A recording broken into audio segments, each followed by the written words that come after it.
Yo,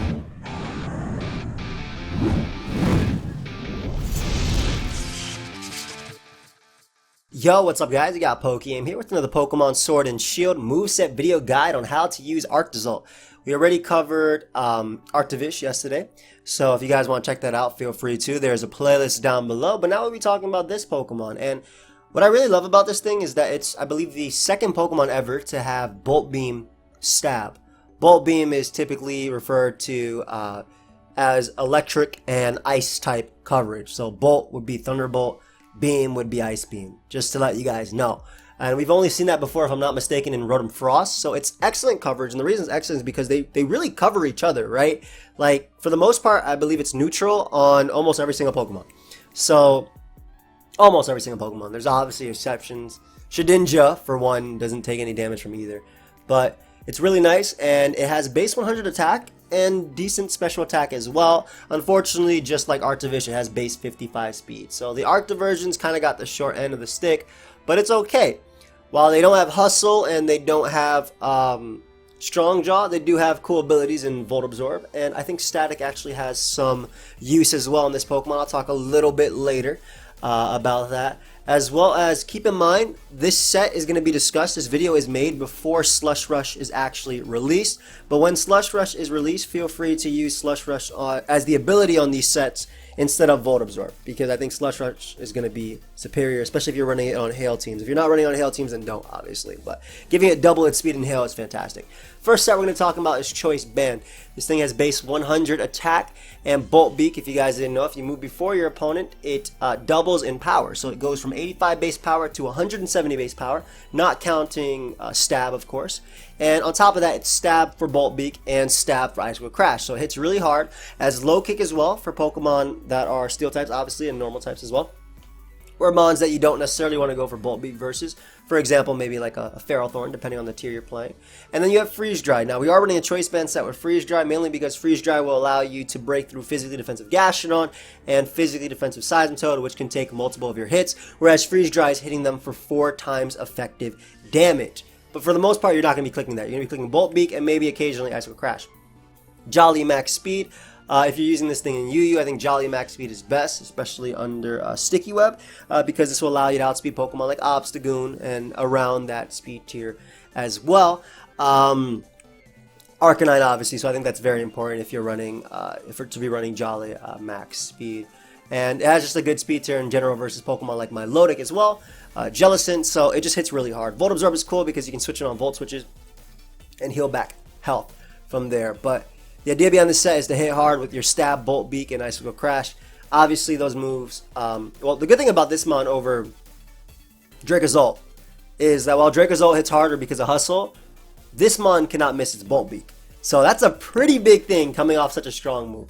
Now, of course, the second set we have is the same exact set, but it's designed for Trick Room. So we're changing up our EV spreads. You're going to want to go Brave Nature. You want to minimize your speed as much as possible. And you're going to be running max HP, max attack, max HP. Basically maximizes your overall bulk so you can take hits. And under Trick Room, you get to run base 100. You get to maximize your base 100 attack stat, which comes out at 328. And again, this allows you to hit harder than obviously a Jolly version. And by minimizing your speed and pairing this with Trick Room partners such as Bronzong, if you're using in higher tiers, Hatterene, or anything along those lines. Basically, Bronzong is a good one because Bronzong can take, with its Levitate ability, the ground type attacks coming out of Arctozolt. Hatterene's a good one too because it can take the fighting type attacks coming out of Arctozolt as well. So just nice Trick Room users as well. Copperage is a great partner too, providing Stealth Rock support, and also it's just like it's able to break through Seismitoad and Gastrodon too with its Power Whip under Trick Room. So those are all options in terms of using it. But yeah, basically same set, but you're maximizing your HP and your attack instead of your attack and your speed. Next set we have is the Choice Scarf Arctozolt set. Now, I don't know if people yesterday, because I'm recording these at the same time, I don't know if they laughed at the Choice Scarf Arctovish set, but in the Showdown Live that I uploaded yesterday, that Pokemon put in a ton of work, especially with Sticky Web up, and Arctozolt is no different. Whereas Volt Absorb, I don't think is as useful in the UU tier. I think that Water Absorb is a lot better just because of Inteleon. Under a Choice Scarf with Sticky Web up, you still do outspeed Gengar, which is pretty big, and obviously naturally you're able to outspeed Pokemon like Obstagoon, Arcanine, just Como. So big threats to you in terms of their coverage, right? Like you don't like taking Will-O-Wisp from Arcanine, you don't like Flare Blitz, you don't like close combat. Same thing from Obstagoon as well, and Como can obviously threaten you too with a fighting type stab attack. So being Choice Scarf allows you to outspeed those, also outspeeding key threats like Braviary. You can switch into Braviary's Brave Bird as long as rocks aren't up, and you can threaten it back with a Bolt Beak. So very similar set, Bolt Beak, Icicle Crash, Low Kick, and Freeze Dry on this one too. Low Kick just being your go-to versus certain steel types as well as Snorlax too, depending of course. Because Bolt Beak also just hits hard, and it's going to be more spammable, but it's nice coverage as well for that. But yeah, if you want to use this one, Sticky Web is definitely the way you want to do it. So partners like Rabambi, for instance, Surpuff is a worse one in my opinion, but it can work. Gengar is a great partner just because offensively it loves the fact that you can deal massive damage to Pokemon like Como. Which can get rid of, which don't care about Shadow Ball due to their bulletproof ability, but also it can provide spin support or spin block support for Rapid Spin, so people cannot Rapid Spin away your Sticky Web if Gengar's on the field because it is a Ghost type. And it also, Arctozolt also appreciates ability to break through physical walls, and also like burning, potentially a Powdon and things like that could be pretty cool.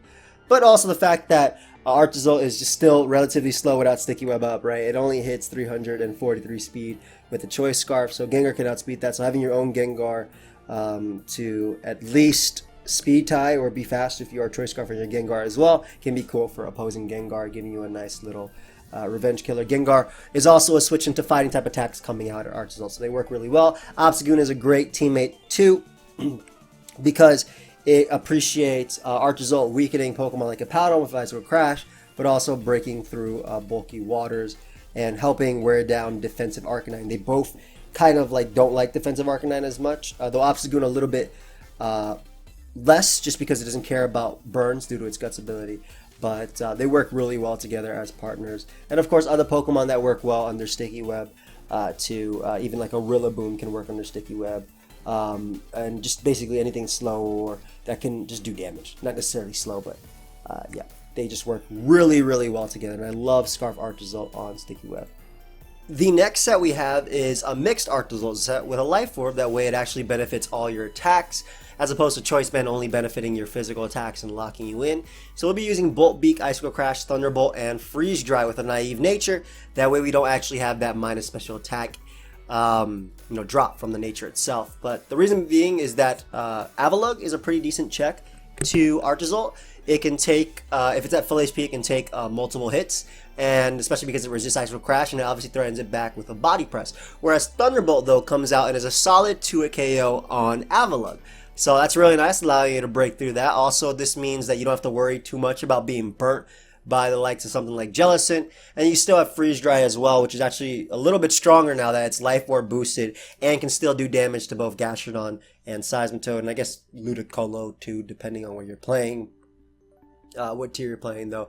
I mean, they don't appreciate Bolt Beak either way, but it's more of a mixed set, and it allows you to actually deal with some physical walls that can deal with you. Again, Avalugg, and another one being Quagsire. Quagsire obviously does not care about the Bolt Beak, and Icicle Crash does not do that much. However, Freeze Dry will obliterate a Quagsire and allow you to break through that and continue doing your wall breaking with your Bolt Beak. So it's just a nice little set that allows you to deal with your counters.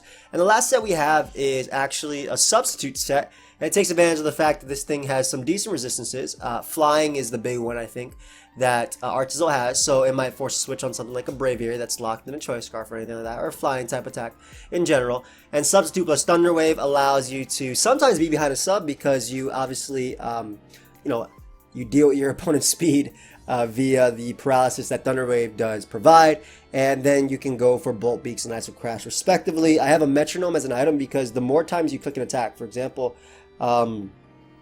basically if you keep clicking Bolt Beak, it'll get stronger and stronger up to 2 times after 5 turns. So basically you can use this with Substitute and Metronome to deal with Pokemon that you might not normally, or like not normally, but if you have this thing in, you come in on a Jellicent, right? Jellicent is going to switch for the most part. They don't want to take a Bolt Beak. You go for sub on a turn, they switch. Maybe they go out to Weezing.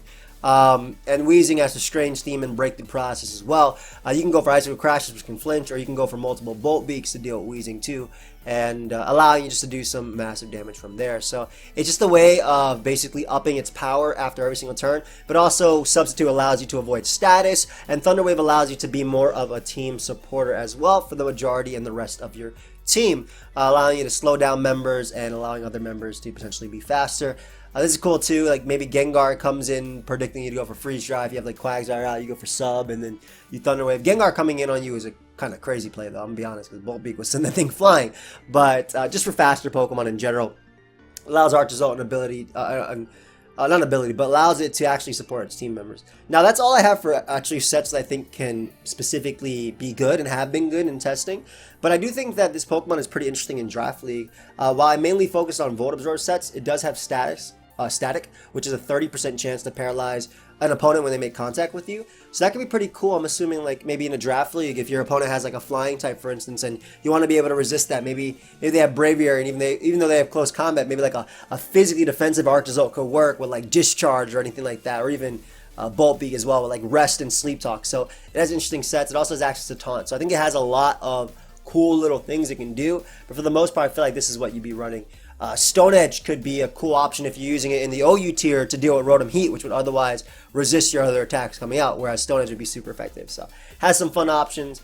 Overall though, definitely Avalugg is a pretty solid check unless you're running Thunderbolt, and Body Press will send this thing flying back, and it's just and Stealth Rock as well. So you definitely want hazard support. Your own Avalugg can be cool. And again, when it does have its Slush Rush ability, running it on Hail can be really nice too, and just being able to have those strong Bolt Beaks. But that's all I have for you guys today. Stay tuned for a Pokemon Showdown Live that'll be coming out later today, where I actually feature this Pokemon in, you get to see it in action. And yeah, I'll see you guys next time. Goodbye, my friends.